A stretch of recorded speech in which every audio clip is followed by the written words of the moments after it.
चलो आज हम क्या करते हैं जी, शुरू करते हैं बात से परिवहन में, है ना, मानव हृदय, है ना।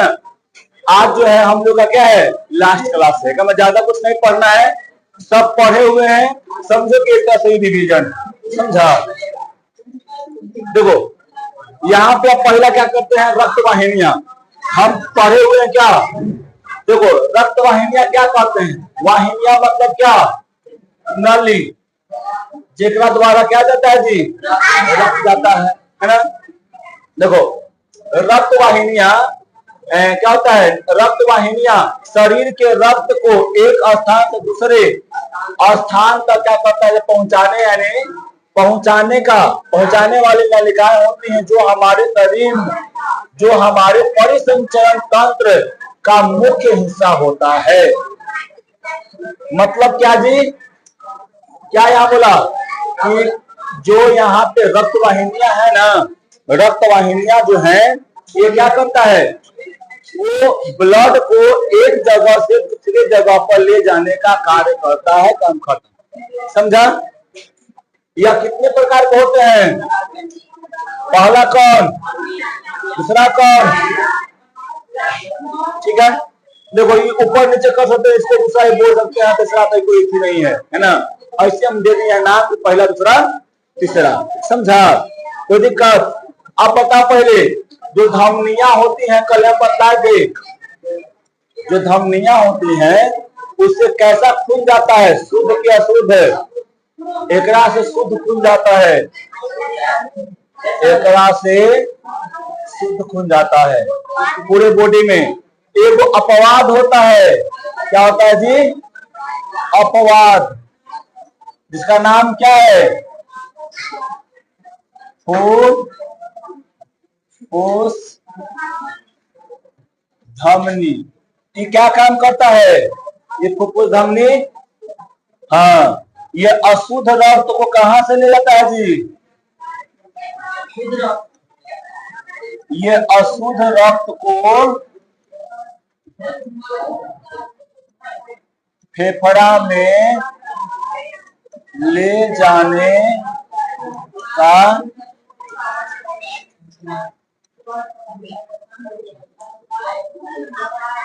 ऐसा समझ में, यानी जो वाहिनियां होती हैं, सॉरी धमनियां होती हैं, ये धमनियां क्या काम करती हैं, धमनियां का काम होता है शुद्ध खून को पूरे बॉडी में हृदय से पहुंचा देना। लेकिन क्या होता है ना, एगो अपवाद में होता है, कौन, फुफ्फुस धमनी, कौन होता है जी, फुफ्फुस धमनी एगो अपवाद में होता है ना। ये क्या करता है, अशुद्ध रक्त को फेफड़े में ले जाने का काम करता है, कहां से जी, हृदय से फेफड़ा में ले जाने का काम कौन करता है, फुफ्फुस धमनी, अपवाद में होता है, ठीक है। फिर सीरा, कल इसके बारे में पढ़े थे, जो सीरा होता है, जो महासीरा जिसको कहते हैं, वो महासीरा क्या करता है, पूरे बॉडी में से खून को लेके कहां आता है जी, हार्ट में आता है। लेकिन एगो अपवाद होता है जिसका नाम क्या है, फुफ्फुस सीरा, सिराएं बोलता है, सीरा है ना। ये क्या करता है, जो फेफड़ा में शुद्ध खून हो जाता है ना, वो क्या करता है जी, वो उसको मतलब लाने कहाँ काम करता है, हृदय में, समझा। फुफ्फुस सीरा जो है क्या काम करता है जी, हृदय से खून को, यानी शुद्ध खून को, सॉरी फेफड़ा से शुद्ध खून को क्या करता है, हृदय में ले आने का काम करता, समझा। आइए जो है ना, ये क्या करता है, दोनों को जोड़ने का काम करता है, ठीक है। जैसे मैं ना, देखो ऐसे हो गया, एक बीच में रहेगा एकदम छोटा छोटा पतला पतला रहेगा, इधर से पतला पतला रहेगा, इधर से अशुद्ध खून आएगा, फिर क्या होगा, शुद्ध होकर फिर इधर में चल जाएगा, ऐसे करके, समझा। अब देखो याद रखना, धमनियां और सिराएं रक्त कोशिकाओं के द्वारा जुड़ी हुई रहती है। धमनी और कोशिकाएं किसके द्वारा जुड़ी रहती है, होता है जी, रक्त केशिकाएं, कोशिकाएं नहीं, रक्त केशिकाएं, रक्त केशिकाएं के द्वारा जुड़ा हुआ रहता, ठीक है। देखो धमनियां के बारे में पढ़ रहे हैं हम लोग, है ना, किसके बारे में पढ़ रहे हैं जी, धमनियां। धमनियां शुद्ध या ऑक्सीजनित रक्त को क्या करता है जी, हृदय से पूरे शरीर में बांटने का काम करता है। सब पढ़ लिए हम लोग, है ना, खाली पढ़ के एक बार खाली निकल जाना है। एगो अपवाद में कौन है, फुफ्फुस धमनी, जो अशुद्ध खून को कहाँ ले जाता है जी,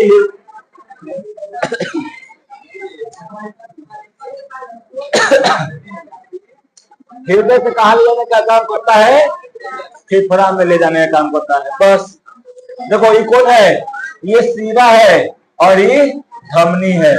ये क्या है, धमनी है ना, ये वाला कौन है, सीरा है ना, यही वाला है दिल। क्या हर वाला से अशुद्ध खून आएगा एकरा में, एकरा से फेफड़ा में जाएगा अशुद्ध खून। हाँ यही अपवाद में है, समझा। ये वाला कोती है, ये वाला अपवाद में किसके, सीरा के अपवाद में शुद्ध खून आता है।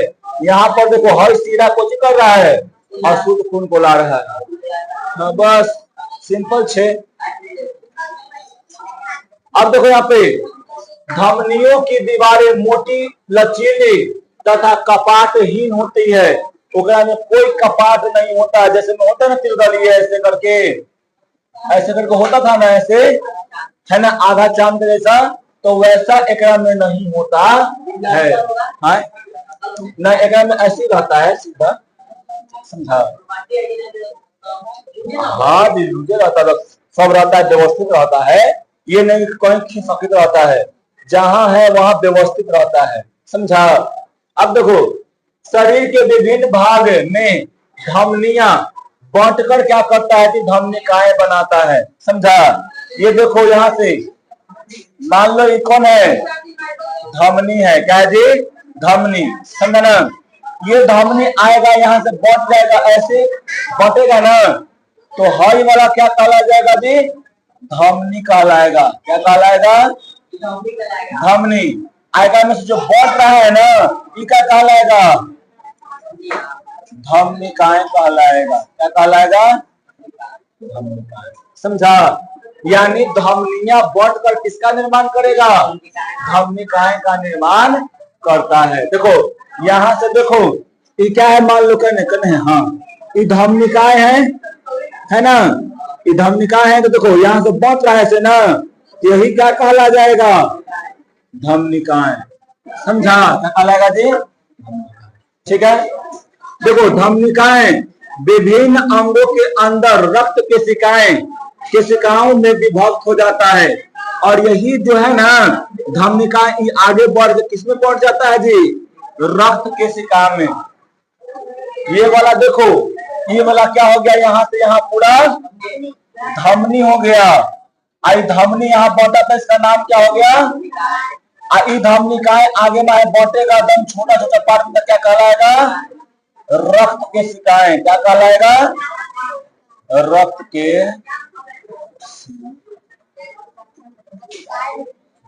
केशिकाएं है, समझे।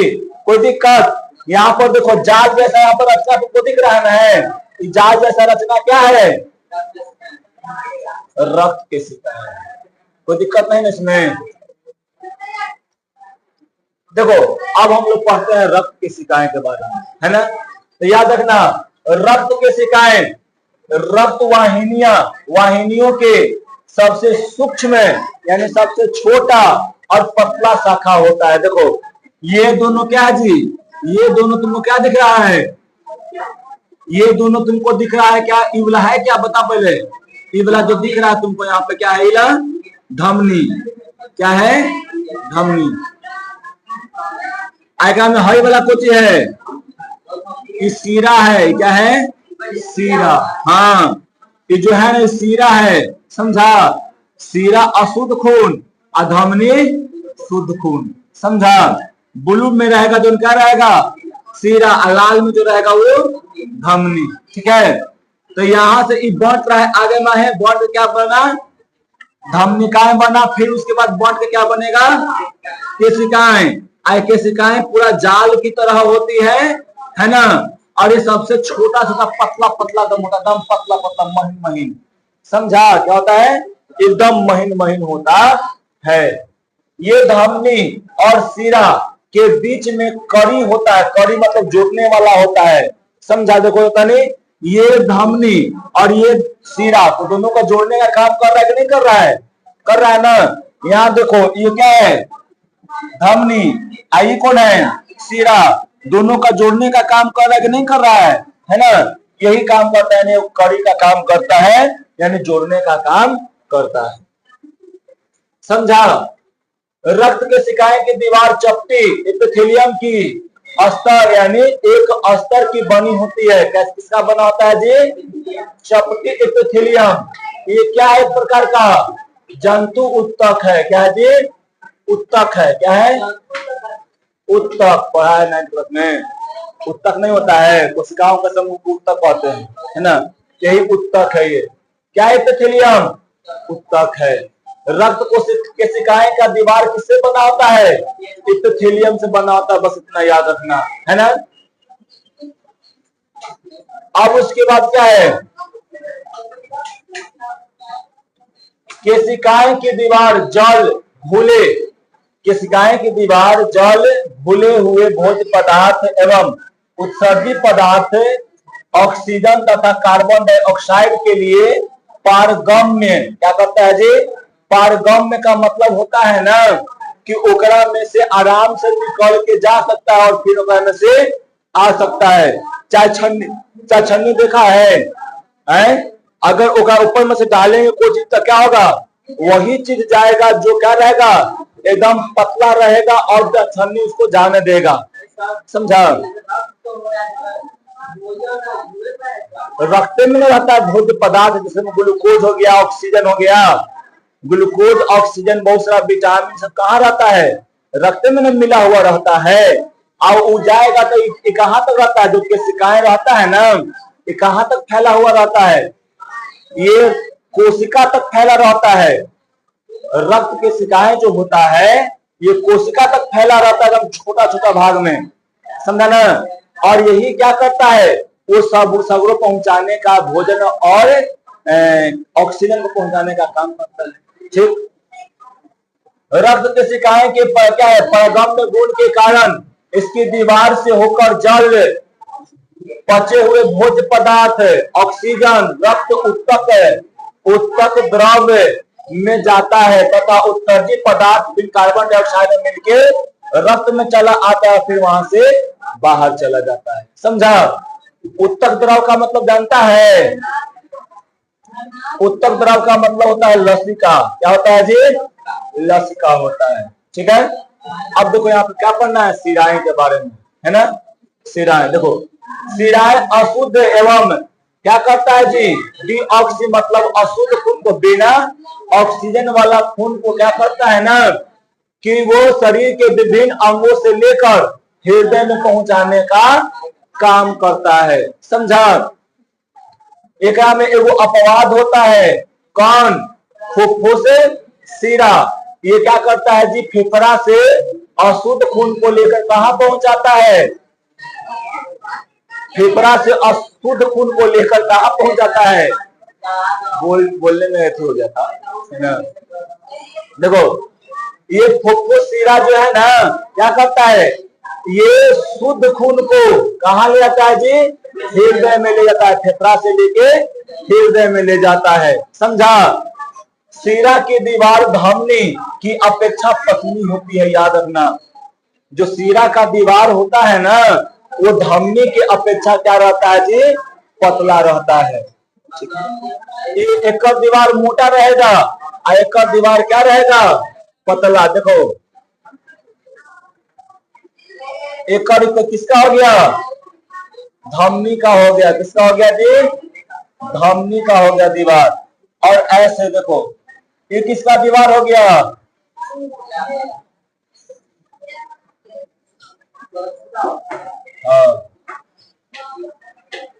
सीरा, ये सीरा का दीवार हो गया। ये किसका हो गया? धमनी का हो गया, ठीक है। अब देखो अधिकांश शिराओं में हृदय की ओर खुलने वाला कपाट क्या होता है? लगे होते हैं। सब शिरा में क्या होता है जी? हृदय में खुलने वाला क्या है? कपाट लगा हुआ होता है। हाँ, इकाई करने लगा। यहाँ देखो यह है ना, दुगो वहां पे, समझा।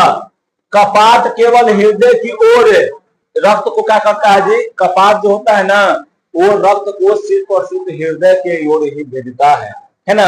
और फिर ओकरा में से बहरी ओकरा में नहीं जा पाता। एक बार जो अंदर आ गया अगर जाने का बहरी काम करता है ना तो क्या करता है, दरवाजा बंद कर देता है, समझा। देखो शिराओं में रक्त का दाब कम होता है, शिरा में रक्त का दाब जो होता है वो कम होता है ना।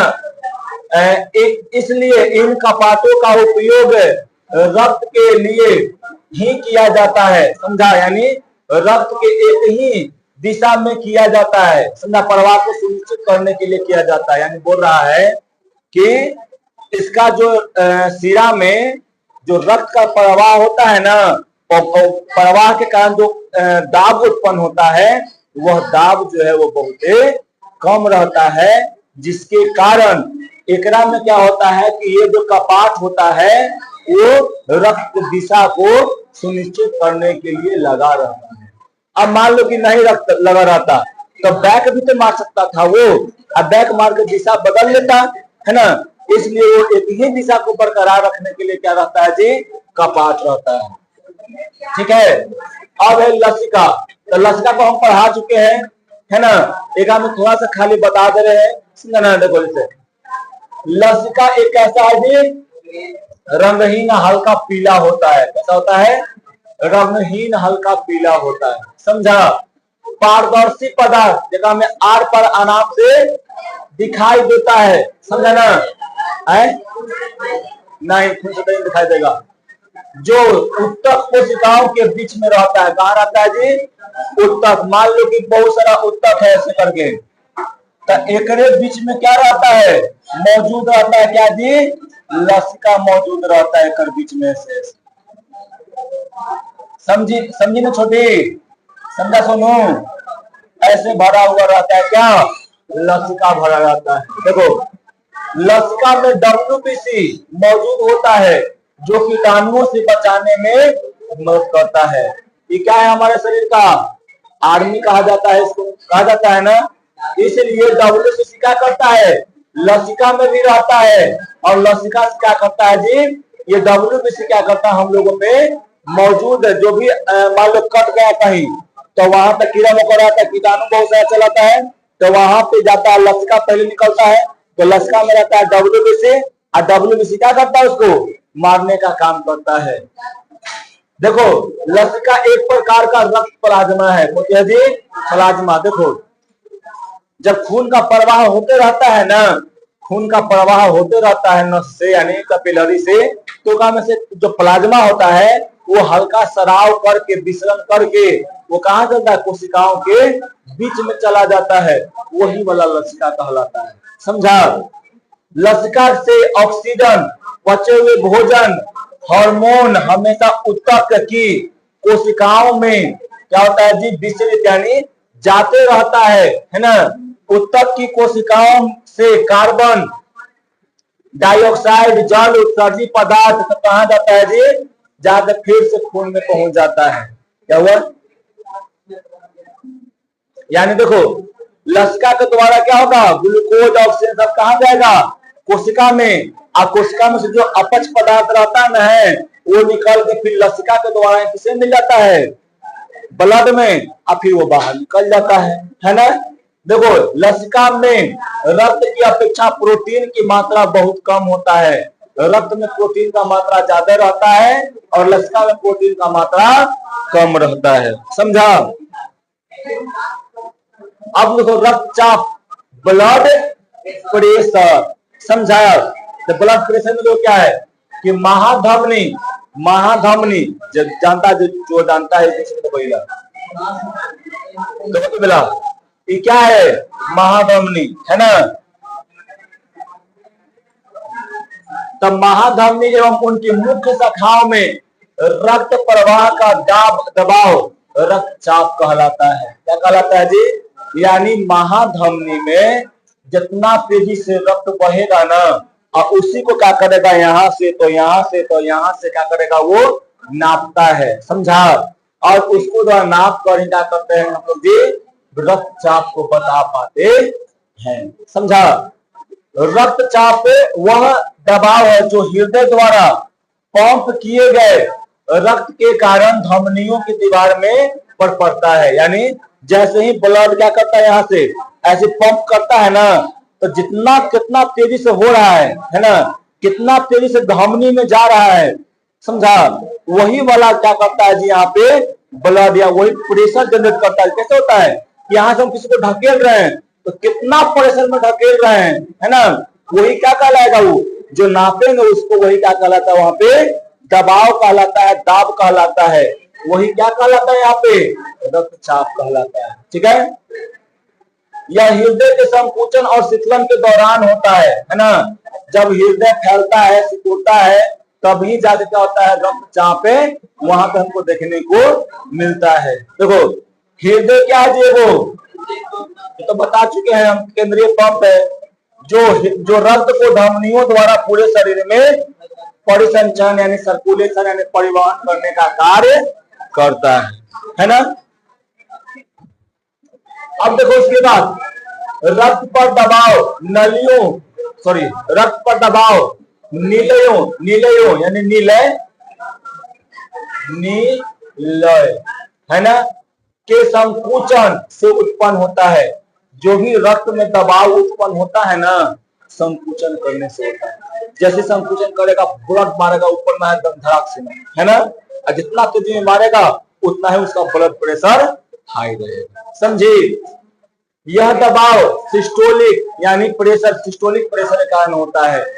रक्त दबाव उत्पन्न कौन से प्रेशर के कारण होता है, सिस्टोलिक यानी संकुचन दबाव के कारण क्या होता है जी, रक्त दबाव मतलब उत्पन्न होता है, यानी रक्तचाप यानी ब्लड प्रेशर उत्पन्न होता है।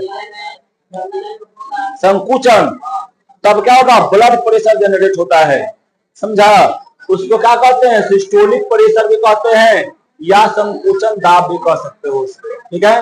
देखो सिस्टोलिक प्रेशर कितना होता है, यानी जब एक बार संकुचन करता था कितना 120 mm पर पारे मतलब होता है मरकरी, क्या होता है कि मरकरी, समझा। इतना दम हाई में करता है, समझा। और जब सिस्टोलिक करता है ना, सिस्टोल करता है कितना होता है जी 120 mm पर मरकरी, समझा। और जब डायस्टोलिक करता है ना, जब फैलता है तो कितना रहता है प्रेशर में 80 mm पारे मतलब मरकरी, है ना। यानी जब संकुचित करेगा तो 120 रहेगा, और जब क्या करेगा, जब फैलेगा तो कितना होगा जी 80 होगा। जब संकुचन करेगा तो कितना 120, अब फैलेगा तो 80 होगा, समझा। इसीलिए कहा जाता है ना कि कोई भी आदमी का, नॉर्मल आदमी का जो ब्लड प्रेशर होता है वो कितना रहता है जी 120 बटा में 80, है ना। अगर कोई का ज्यादा हो तो समझो उसका ब्लड प्रेशर हाई है, ब्लड प्रेशर क्या है जी हाई है। ऐसे कम अगर है किसी का तो समझो कि उसका ब्लड प्रेशर लो है, यानी बीपी लो बीपी हाई, समझा। हाँ, आज का बीपी हाई रहता है वो खिसिया रहता है, आज का बीपी लो रहता है वो चिड़चिड़ा रहता है, ब्लड की कमी खून में, समझा। देखो नीले के शीतलन के प्रसारण में क्या होता है जी, दबाव उत्पन्न होता है, इसको हम क्या कहते हैं जी सिस्टोलिक प्रेशर कहते हैं। Systolic diastolic pressure, diastolic pressure कितना होता है 80 होता है। और इसी का दोनों का अनुपात ही निकालते हैं तो क्या निकलता है, बीपी निकलता है। बीपी निकालने के लिए क्या करना पड़ता है हम लोगों को, बीपी निकालने के लिए क्या करते हैं बताओ, देखो क्या करते हैं, सिस्टोलिक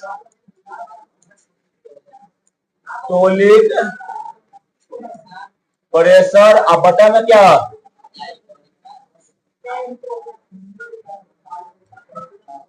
डायस्टोलिक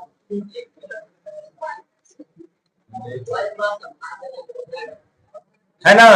सिस्टोलिक कितना रहता है 120 और डायस्टोलिक कितना रहता है 80, यानी 120 में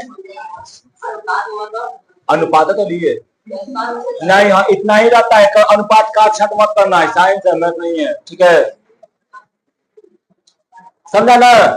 तो यहाँ पर देखो दिया गया क्या कि वो स्वस्थ व्यक्ति में सामान्य रक्तचाप कितना होता है जी 120/80 होता है ना। तो दिक्कत है, देखो विभिन्न व्यक्तियों में रक्तचाप उम्र, लिंग, आनुवंशिकता और शारीरिक एवं मानसिक स्थिति के आधार पर क्या होता है या तथा अन्य कई कारणों से अलग अलग हो सकते हैं। अगर किसी का बीपी हाई बीपी लो हो रहा है तो क्या में खाली ये नहीं है कि एक ही कारण हो सकता है, बहुत सारा कारण हो सकता है ना। महिलाओं में हल्का कम ही रहता है, समझा, और पुरुषों में हल्का ज्यादा रहता है, समझा, है ना।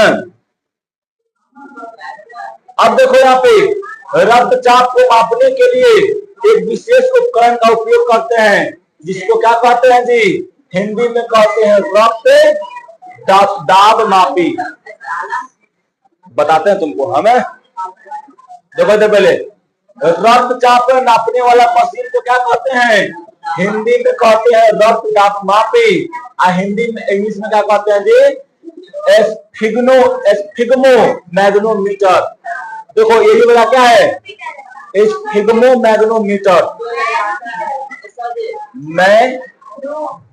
एस्फिग्मो मैग्नोमीटर, हाँ मैग्नो बोल रहे हैं, गौ बोल रहे हैं, हाँ ये वाला देखो ये भी वाला है और ये भी वाला है, दोनों है। दाब के छोड़ता है और फिर दाब फुलाता है तो टाइट करता है, और टाइट करेगा ना तो ब्लड प्रेशर ज्यादा हो जाएगा, समझा। ओका फिर छोड़ेगा तब आप देखेगा नशा करके कितना पर आगे टूम मारने लगा आला, है ना। और तब क्या कहेगा तो इतना बटा इतना में आपका क्या है ब्लड प्रेशर, समझा, हाँ टूम मारता है, ठीक है, समझा। तो रक्त को देखो रक्तचाप को मापने वाले रक्तचाप मापने वाले मशीन को क्या कहते हैं, दाब मापिया एस्फिग्मो मैनोमीटर, है ना। देखो एक होता है स्टेथोस्कोप, इसका नाम क्या है स्टेथोस्कोप, इसको बोलते हैं आला, है ना। यहाँ तू सबसे है काला, है ना, इसका क्या नाम है जी आला स्टेथोस्कोप, समझी। बायोलॉजिकल भाषा में क्या बोलेंगे स्टेथोस्कोप के उपयोग से शरीर के अंदर के आवाज को सुन सकते हैं हम लोग, है ना, समझा। जैसे में हम लोग अपने दिल का आवाज सुन सकते हैं, है ना, कहता है क्या लव लव लव, फिर क्या कहेगा डब डब, यानी सुनो पहले कहने का मतलब क्या हुआ, लव का मतलब लव करो और फिर डराओ ये नहीं भाग जाए, है ना।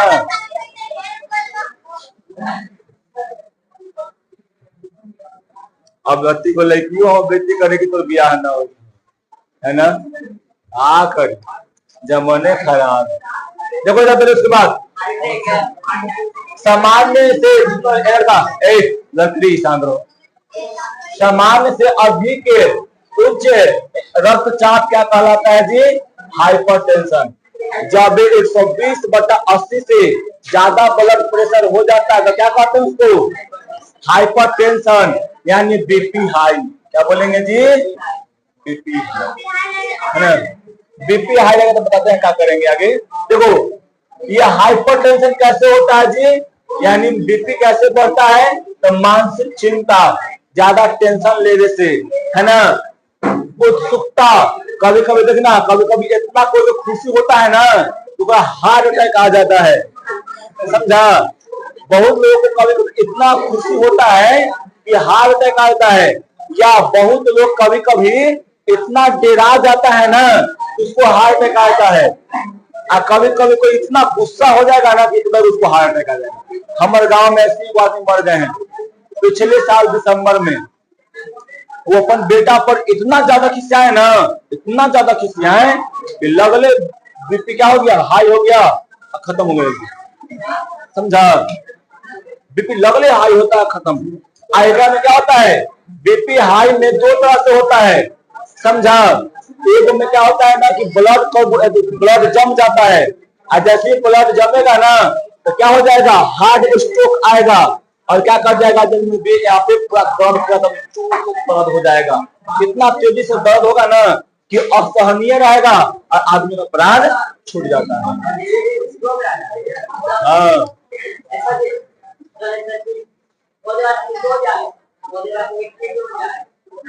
नहीं ऐसा नहीं, ठीक नहीं होता है।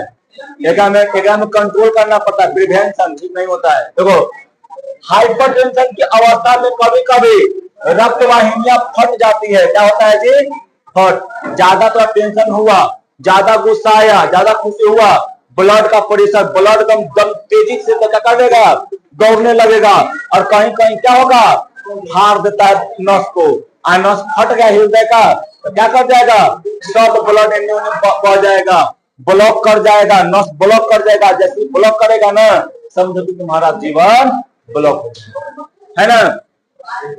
और आंतरिक रक्त स्राव होता है, अंदर में रक्त बहने लगता है, समझे ना, होने लगता है।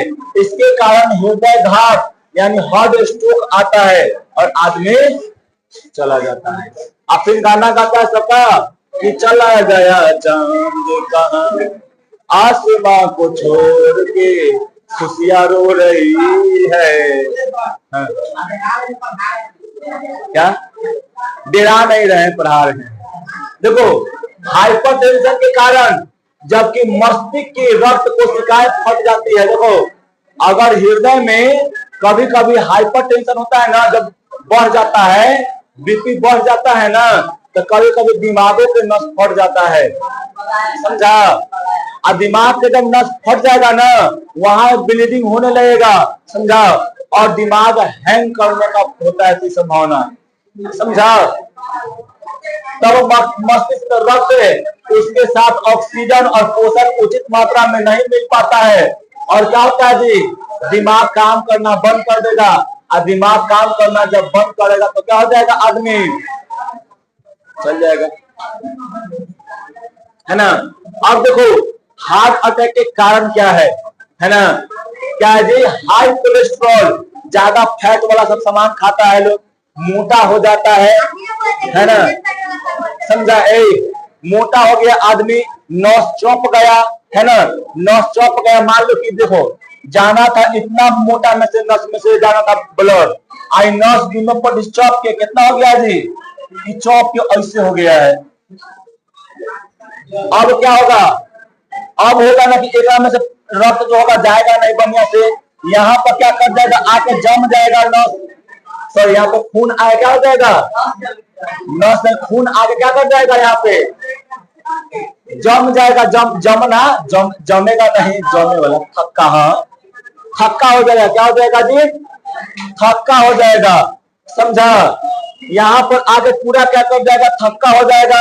आई देखो, इधर से ब्लॉक कर गया, और जैसे ही ब्लॉक करेगा ना, जैसे ही ब्लॉक करेगा, अब इधर में रक्त रह जाएगा ढेर माने, और फिर क्या हो जाएगा, आगे रक्त जाना नहीं करेगा। तो जैसे ही रक्त रुकेगा, अब इनमें में प्रेशर बढ़ जाएगा। प्रेशर क्या हो जाएगा, इनमें में बढ़ जाएगा, कहीं से फाड़ देगा, क्या कर देगा, इसको फाड़ के निकल जाएगा बाहर। समझा? धूम्रपान करने से भी मोटापा जाने में करता है। शारीरिक क्या होता है, निष्क्रियता, शरीर जो है वो मतलब काम नहीं करता है। ठीक है? हाई ब्लड प्रेशर अभी बताइए कि मधुमेह यानी डायबिटीज के कारण भी होता है। ज्यादा टेंशन लेने से आई खानदानी भी होता है कि तो पापा अगर ज्यादा टेंशन में रहो तुम ना, तो तुम एक बैग रहे लगा कुछ उम्र के बाद। समझा? तो खानदानी जिनमें से भी ये आता है। हार्ट अटैक के लक्षण होती है, देखो, जब सीने में दर्द या दबाव उत्पन्न हो, सीना में दर्द होने लगे हल्का सा इस पट्टी में। समझा? फिर बाह, कंधे, जबड़े, पीठ पे एकदम दर्द हो, चारों पट्टी एकदम दर्द होने लगे, है ना, तब समझना कि हार्ट अटैक वाला लक्षण हमारा में बन रहा है। समझा? सांस लेने में तकलीफ, सांस लेने मतलब क्या हो जाएगा, सांस लेने में नहीं बनेगा। पसीना पूरा आने लगेगा माथा पे। देखो एगो पसीना आता है तो ऐसा ही है ना, और पसीना आएगा एकदम भर जाएगा देह, समझा, पूरा एकदम माथा में पसीना आ जाएगा, और चक्कर आएगा, बेहोश हो जाएगा, नीचे उल्टी का संभावना होगा, है ना, ये सब आने लगेगा। और उस समय समझो कि ऐसा महसूस हो रहा है तो समझो कि तुम्हें हार्ट अटैक होने वाला तुम होना। अब उसके बाद देखो हार्ट अटैक आने पर क्या करना है, तुरंत नजदीकी अस्पताल में ले जाना है। कहाँ ले जाना है? नजदीकी अस्पताल में ले जाना है। अगर संभव हो तो एगो एस्पिरिन नामक दवा आता है, उसको क्या करो, डॉक्टर के सलाह से उसको देना चाहिए, है ना। वो CPR होता है, देखो CPR कैसे होता है, ऐसे कर लेना है, मैं समझा, ऐसे कर लेना है, अब पूरा दबाना है, क्या है, CPR है, क्या जी, CPR नहीं, रास्ता नहीं। देखो हार्ट अटैक से बचाव कैसे करेंगे, हेल्दी डाइट लेंगे, कम फैट वाला सामान खाओ, कम नमक वाला खाओ, कम फाइबर वाला खाओ, यानी भोजन का सेवन क्या करो, क्या हुआ, भोजन का सेवन क्या करो, ऐसा करो कि मतलब वो सब कंट्रोल रहे, न्यूट्रिशन पदार्थ क्या मिले, सब में संतुलित रहे, है ना। नियमित व्यायाम करना चाहिए, धूम्रपान यानी कभी भी शराब गुटखा क्या बनना चाहिए, हीरो नहीं बनना चाहिए, है ना, शराब नहीं पीना चाहिए, तनाव से दूर रहना चाहिए, समझा, यानी ज्यादा दिमाग में टेंशन भी नहीं लेना चाहिए, दिमाग के नस फट जाएगा और क्या हो जाएगा, हार्ट अटैक आ जाएगा, समझा। आने तो फिर मेहरी के फेर में रहबा तो चल जाएगा ऊपर, है ना, मेहरी आई रोग चलाई आ दिमाग पर टेंशन दिया चल जाए ऊपर। देखो ब्लड प्रेशर शुगर सब अभी बता ही दिए, है ना, इन सभी से क्या करना है, बचना है, ठीक, समझा। तो आज क्या हुआ, इसके बाद खत्म, ये चैप्टर भी खत्म हुआ, ये सब एक्स्ट्रा बताए थे ब्लड प्रेशर, सुनो का ये सब एक्स्ट्रा बताए थे, याद हो तो ठीक, अगर याद ना रहे तो भी ठीक, समझा।